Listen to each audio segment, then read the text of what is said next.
One of the biggest sea changes in the area of IT storage is the flash technology that we're seeing today. I myself have become a bit of a flash storage snob. In this nugget, let's go ahead and introduce this exciting new technology to you. In the old days, if you needed higher disk IO, if you needed lower latency, what would you do? You tended to add disks. That's right, you'd add more and more disks to the system, and as we've discussed in other nuggets, this would improve the performance, reduce the latency. But boy, oh boy, what a cost of ownership this starts adding up to be. More disks means more power, means more space, means more cooling, means more mechanical disks can fail all the time. So solid state drive technology has come along, SSD. By the way, this is what we refer to as flash memory. So don't be confused when you see these terms used rather interchangeably. Solid state disk or solid state drive technology. When you hear that, when you see that, just think, yeah, that's flash based storage. What kind of performance are we talking about? Well, the storage vendors themselves will really tell you it's ultra high performance. But I want to know, like, really, seriously, how much faster is it? And I'll share that with you in a moment. Notice that obviously one of the components that we're dealing with are these flash memory chips inside the particular media. By the way, this isn't that crazy different from the drives that we're used to. I mean, we know there's a controller in a traditional drive, and there's going to be a controller with our SSD. Except that we're not dealing with a spinning platter and the actuator arm and all those moving mechanical parts. No, instead, we're dealing with this collection of flash based storage chips, which are so much more efficient. We are talking here no moving parts. One of the reasons why this ultra high performance storage is going to consume considerably less power. How much less power? I'll share that with you in a moment as well. Now, we know that even though this is so ridiculously exciting, we don't run out and replace our entire storage infrastructure with this flash-based storage. We might like to, but we don't always do that. And that's because of high upfront costs. So what are we thinking when it comes to flash-based storage? Well, it's stuff that is indeed going to need that higher performance. Specifically, it's stuff that works with small block sizes and does a bunch of random reads and random writes onto the disk. Now, we're talking like typically large transactional systems. A great example of an industry that couldn't wait for this technology was the finance industry, where you're analyzing a ton of data and you're dealing with a bunch of transactions and that kind of stuff. But obviously, as the technology gets more and more affordable, many of us are reaching out to this, and we're seeing it in the home now. As I said at the beginning of this nugget, I've become kind of a flash storage snob. When I am purchasing my systems now, they have to be, at the very least, a hybrid of flash and non-flash. And don't forget, that's with us today. Apple, for instance, refers to this as their fusion drive, where you have flash drive technology sitting in front of the good old fashioned mechanical disk drive. So you're getting the best of both worlds. You're getting, in my case, the one I just bought was a 3 terabyte. So you're getting plenty of storage space, and it's got better performance than ever because it is indeed combined with solid state disk technology. We are talking 30 times the throughput here, people, when we go from mechanical to SSD. Response times can be less than a millisecond. So we were dealing with, 8 to 9, maybe even 10 milliseconds before. And as you can see, we've just absolutely shattered those times. The performance is so improved, you really can see it with the naked eye. You really can. I mean, it is something that you can see with the naked eye when you're accessing these new discs. Now, even though your upfront costs are much greater, your overall total cost of ownership is going to be lower, right? Remember what we said earlier. Companies would take care of their performance problems by adding disks. Now we can give that same performance, in fact, what am I saying? Much better than ever before. We can give that performance with the one disk, and that's really going to do something for our TCO. Again, think cooling, space, etc. One of the greatest news items, though, for us when it comes to flash-based storage is the fact that it'll be tucked in a nice, convenient form factor. That's right. We don't have to re-engineer systems in order to work with this.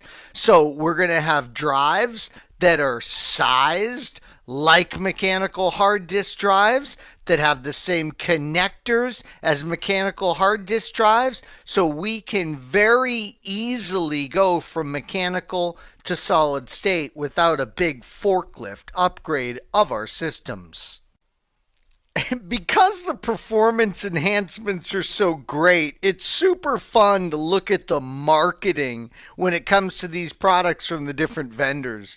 You see lots of extreme and, just blazing and super fast. So great stuff. Why it's so fast, one of the reasons is obviously we have these chips and these solid state flash chips, and they are just so amazingly great at what they do. And then we have these blazingly fast channels that will be utilized to communicate to the rest of the components. We have cache, we have the disk controller, all that great stuff. You're going to find 8 to 24 channels in most of your solid state drives today, and obviously the larger number of channels, the more throughput that this particular disk can handle. We organize things, or I should say they organize things, the disks themselves organize things in pages and blocks. Now, don't confuse the term block with the old school reference of block, which referred to a location on a sector of a disk with mechanical disks. So this is a unique concept. We have pages, we have blocks. Pages are the smallest units that we deal with, and they're grouped into blocks on this particular disk. Now, what's interesting about this with pages is there isn't a standard page size. So you'll see 4, 8, 16, and these are in KB. So you'll see different size pages for different disk systems. But like I said, they are grouped together in blocks. Reads will happen at the page level where writes occur on the block level. Well, now that we've really kind of, introduced you to this concept, let's get specific for a moment on some particular features that you would see being utilized in the enterprise today. There's a lot of different variations of flash systems out there, of flash disks in circulation right now. But when it comes to the enterprise, we're going to go ahead and cover some features that you'll definitely run into. So in the enterprise today, we tend to use negated and you'll see this is NAND flash. This is a style that's become extremely popular, and it tends to be single level cell, or SLC. As you might guess, there's a multi-level cell technology that competes with this. But this single level cell technology refers to the one bit being stored in a cell, and it sounds lame, but it features incredible performance and it features better durability than other types of flash technology. In fact, I just remembered there's even triple level cell, TLC technology. So we've really been driving towards SLC. It wasn't all that popular early on because of the expense. But you know how things work. Costs come down. And again, we're talking flash at the enterprise level. So that's where you tend to have more of a budget to buy quicker and more superior technologies. Now, every good story or every great marketing about a product, there's always going to be some negatives. By the way, you know me, I'm not sitting here in this nugget trying to sell you anything. I'm just giving you the facts about this technology.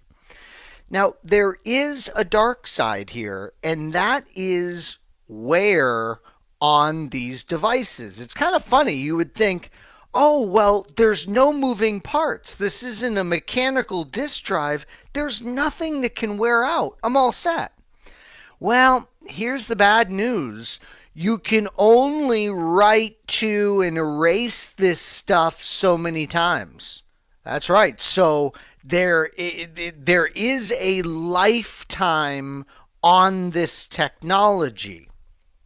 And that's where we get into write leveling in these enterprise systems. And you'll find this being done, of course, now even on your home-based systems. Write leveling is intelligence in the disk system that says, I really need to spread out how this disk is being written to. Because if there's a section of this disk that's written to, erased, written to, erased, written to, erased, this one section, those cells are going to die. So write leveling is techniques to, in fact, you'll often see this as wear leveling in general. Okay, so we're just working on the wear and tear on the device. And these are important techniques to ensure that we get the longest possible lifetime out of our flash.